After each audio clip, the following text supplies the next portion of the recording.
Assalamualaikum warahmatullahi wabarakatuh. Saya Apila Srinatipa dari Prodi Ilmu Hubungan Internasional. Baiklah, pada kesempatan kali ini saya akan menjawab 4 pertanyaan. Yang pertama, apa yang dimaksud dengan kerjasama internasional dan apa perbedaan kerjasama internasional dengan bantuan internasional? Kerjasama internasional merupakan hubungan kerjasama antar negara dan mewujudkan tujuan tertentu yang saling menguntungkan. Sedangkan bantuan internasional atau bantuan luar negeri merupakan perpindahan sumber daya dari suatu negara ke negara lainnya yang bersifat sukarela. Adapun perbedaan antara kerjasama internasional dengan bantuan internasional yaitu kerjasama internasional adanya sebuah rezim, treaty, institusi, atau forum beranggotakan beberapa negara dan kerjasamanya hanya dalam bidang tertentu. Sedangkan bantuan internasional tidak adanya rezim, treaty, institusi, dan hanya bersifat sukarela dalam bentuk berbagai hal bantuannya. Kedua, apa yang dimaksud dengan organisasi regional dan organisasi regionalisme? Organisasi regional atau organisasi kawasan merupakan sebuah organisasi internasional yang beranggotakan beberapa negara dan mencakup badan geopolitik yang dibatasi oleh letak geografisnya, didirikan untuk mendorong kerjasama dan integrasi politik dan ekonomi antar negara maupun lembaga dalam satu wilayah geografis atau geopolitik tertentu. Sedangkan regionalisme adalah satu dari 3 bagian sistem perdagangan internasional selain multilateralisme dan unilateralisme seperti UE atau Uni Eropa. Penyebab meningkatnya identitas regional ini adalah gagasan bahwa ketika sebuah kawasan semakin terintegrasi ekonominya, politiknya juga akan ikut terintegrasi.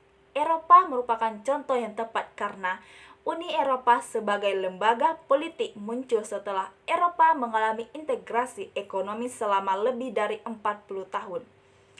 Pendahulu UE, Komunitas Ekonomi Eropa, merupakan lembaga ekonomi. Regionalisme mengacu pada proses politik yang disengaja biasanya digerakkan oleh pemerintah dengan tujuan dan nilai yang sama demi mencapai pembangunan kawasan secara menyeluruh. Pertanyaan yang ketiga, sejarah berdirinya Mercosur. Pada tahun 1960 diadakan perjanjian yang akhirnya menghasilkan The Latin American Free Trade Association. Tujuannya adalah untuk menciptakan area perdagangan bebas di Amerika Latin dengan cara negosiasi secara periodik dan selektif. Walaupun hasil dari perdagangan bebas tersebut jauh dari yang diharapkan, tetapi pada tahun-tahun berikutnya program perdagangan ala LC mengalami perkembangan yang pesat. Pada tahun 1980, ala LC digantikan dengan The Latin American Integration Association, ALADI. ALADI menggunakan cara yang berbeda dengan ALASI. ALASI menggunakan cara perdagangan bebas untuk mencapai integrasi Amerika Latin. Sedangkan ALADI menciptakan kesepakatan dan tindakan bersama negara-negara di kawasan Amerika Serikat. Tujuan jangka panjangnya adalah menciptakan common market di Amerika Serikat. Di bawah sistem ALADI, Brazil dan Argentina menandatangani 12 protokol komersial pada tahun 1986.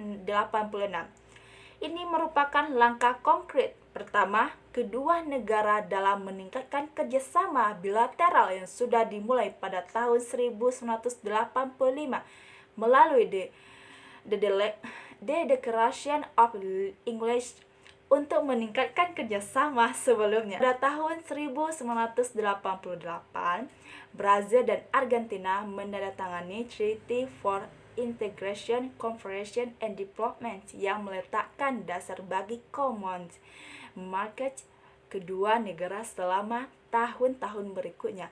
Hal ini terlihat dari eliminasi sebuah hambatan tarif dan adanya harmonisasi kebijakan makroekonomi kedua negara. Pada tahun 1991 ditandatangani perjanjian baru, The Treaty of Ascension, yang turut melibatkan Paraguay dan Uruguay. Perjanjian tersebut seperti menyediakan terciptanya common market di antara keempat negara yang berpartisipasi, yang kemudian dikenal dengan Mercosur. Kemudian The Treaty of Proto pada tahun 1994 memberi Mercosur status internasional yang lebih luas dan diformalisasikan ke dalam Customs Union.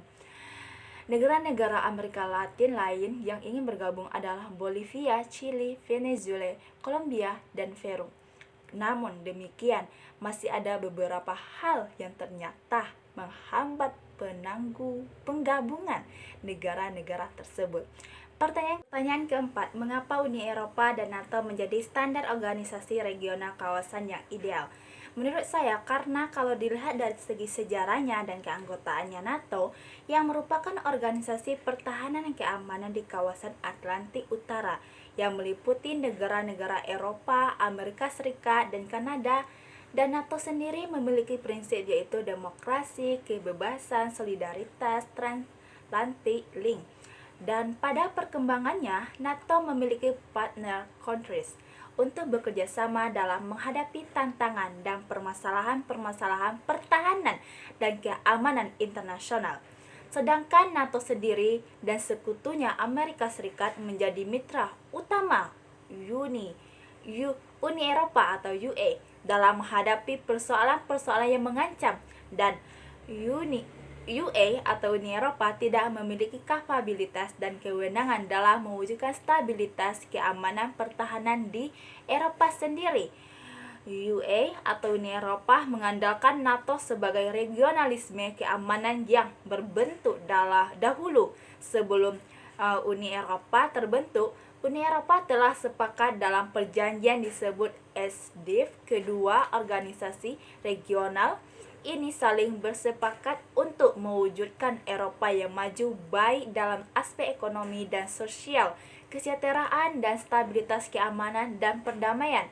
Komitmen untuk saling melengkapi ini tidak dijumpai pada kawasan lainnya. Argumen yang dibangun adalah bahwa sebagai institusi regional, Uni Eropa masih tidak memiliki aspek keamanan di dalam kerangka institusinya, ketika ancaman keamanan di era kontemporer masih ada, serta negara-negara yang terlibat atau yang bergabung di dalam NATO adalah negara-negara yang memiliki superpower. Oleh karena itulah kenapa NATO dan Uni Eropa merupakan kawasan yang sangat ideal. Terima kasih. Assalamualaikum warahmatullahi wabarakatuh.